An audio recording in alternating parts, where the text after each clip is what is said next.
Hi friends, मुठ्ठल Joshi.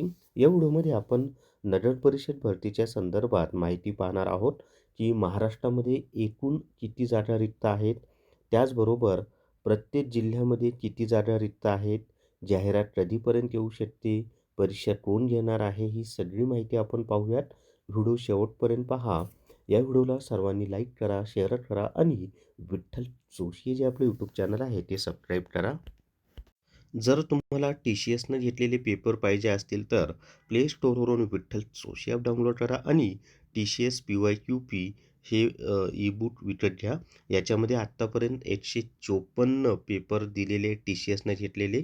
अजूनही यामध्ये paper add होणार आहेत. निश्चितच तुम्हाला फायदा होईल आणि अगोदर झालेले जे नगर परिषदचे पेपर आहेत ते सुद्धा तुम्हाला यामध्ये मिळून जातील. आणि ही जी जिल्हा स्तरावरची नगर परिषदची परीक्षा आहे ही TCS किंवा IBPS मार्फत होण्याची शक्यता आहे, पण त्यातल्या त्यात TCS मार्फत होण्याची शक्यता जास्त आहे. त्यामुळे निश्चितच तुम्हाला फायदा होईल. तर या ठिकाणी पहा, राज्यातील नगर परिषदांमध्ये 3238 पदे रिक्त. आता याच्यामध्ये ना आपल्याला महत्त्वाचं जे आहे की कोणत्या जिल्ह्यामध्ये किती जागा आहेत ती माहिती आपण पाहूयात. त्याच्या आधी पहा थोडंसं, राज्यातील नगर परिषद व नगरपंचायतमधील गट क आणि गट ड सवलगातील रिक्त पदांचा मोठा आकडा समोर आला असून एकूण 3238 पदे रिक्त असल्याची माहिती विभागीय आयुक्त कार्यालयाकडून प्राप्त झाली आहे. म्हणजे ही ऑफिशियल माहिती आहे पहा, माझ्या मनाने मी सांगत नाही. त्यामुळेच मी तुम्हाला, आणि त्याच्यामध्ये गट क ची किती आहेत ते पहा. तर मिळालेल्या आकडेवारीनुसार गट क मधील 2551 पदे, तर गट ड मधील 687 पदे रिक्त आहेत. म्हणजे गट ड ची पदं कमी आहेत, फक्त 687.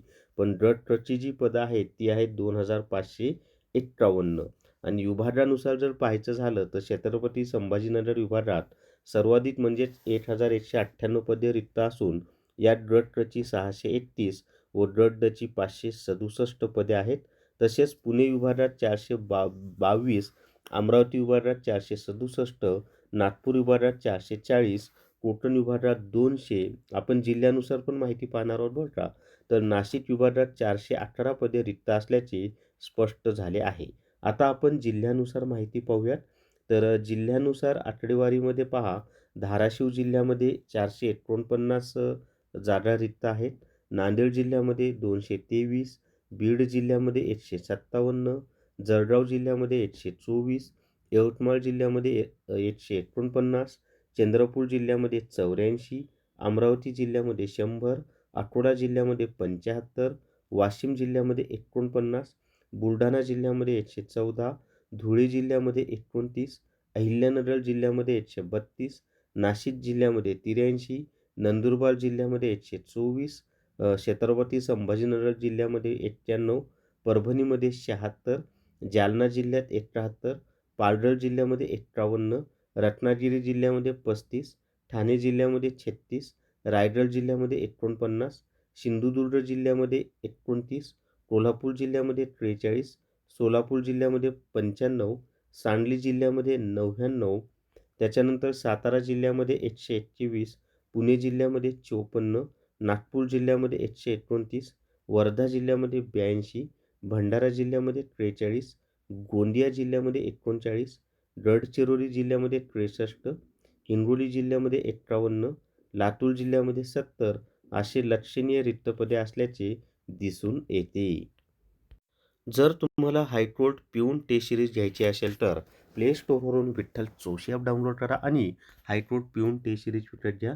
याच्यामध्ये 30 प्रश्नांच्या, सुरुवातीला 30 टेस्ट दिल्या होत्या, पण आता 30 प्रश्नांच्या 70 टेस्ट दिलेल्या आहेत.